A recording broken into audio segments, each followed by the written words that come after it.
Alımsız atam sen?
Gecem gündüzlerde İltica kılsam seher Yüzüm yaş kıgımlarda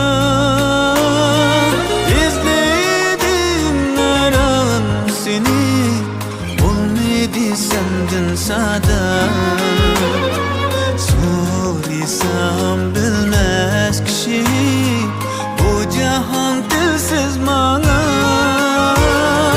İzledim her an seni Olmadı sendin sada Soruysam bilmez kişi Bu cahan dilsiz bana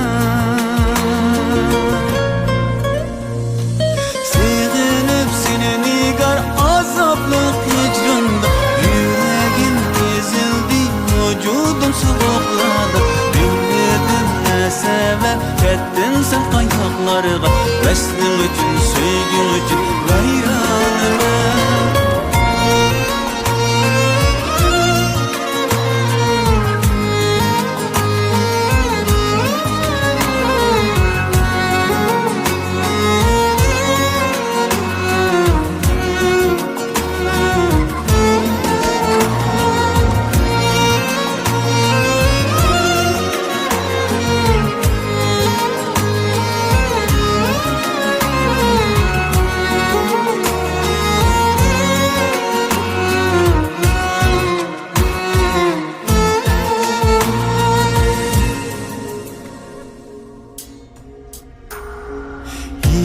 Hicranın çölüydü men Əslimdin bergin xəbər Umudunda pərvanə mən Alımda solğun nəzər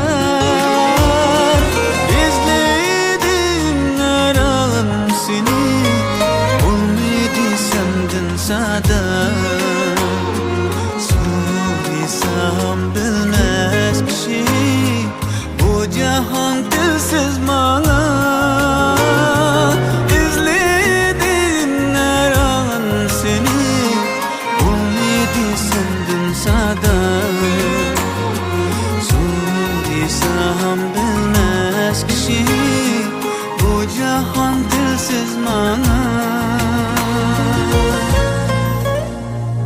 Sevinip seni nigar azaplık gecemde Yüreğim ezildi, vücudum sıkıkladı Bilmedim ne sebep kettin sen ayaklarıma Veslim için, sevgin için gayranım ben Sevinip seni nigar azaplık gecemde Yüreğim ezildi, vücudum sıkıkladı Bilmedim ne sebep kettin sen ayaklarıma Veslim üçün, söygün üçün vayronaman. Sevginib seni nigar azoblik hicronda, yuragim ezildi, vujudum sig'inadi. Bilmadim ne sebep yettin sen qayoqlarga, vasling üçün, söygün üçün vayronaman. Sevginib seni nigar azoblik hicronda, yuragim ezildi, vujudum soğuqladi. Vasling üçün, söygüm üçün vayronaman.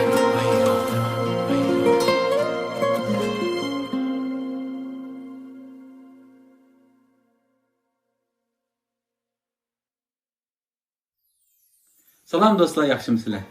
Meni uzundan buyon qo'llab kelayotgan, naqshlarimni yaxshi ko'rib anglab kelayotgan ixlosman anglag'uchilarimizning huzuriga 99-yili nasrdan chiqqan plastinkamdagi izladim har an seni nomli naqshini qaytadan ishlab huzuringizga sundik. Bu naqshini 80-yillarning bolalarga nisbatan ilvatganda go'zal aslima, 90 va 2000-yillarning bolalarga nisbatan yangi bir hikoyaning boshlanishi deb qarayman. Naqshning ammiy qurilishiga Urumchi Orolbog' yemak-ichmak cheklik shirkati yaqindan yordamda bo'ldi. Shu munosabat bilan bu shirkatga alohida rahmatimni bildiraman va do'stlarimizning bu shirkatningki alohida maslahat bo'lgan ne'mat qahvalarini ketib ko'rishni chin dilimdan tavsiya qilaman. Teninglar salomat bo'lsin, ishlaringizga qutlug' tilayman.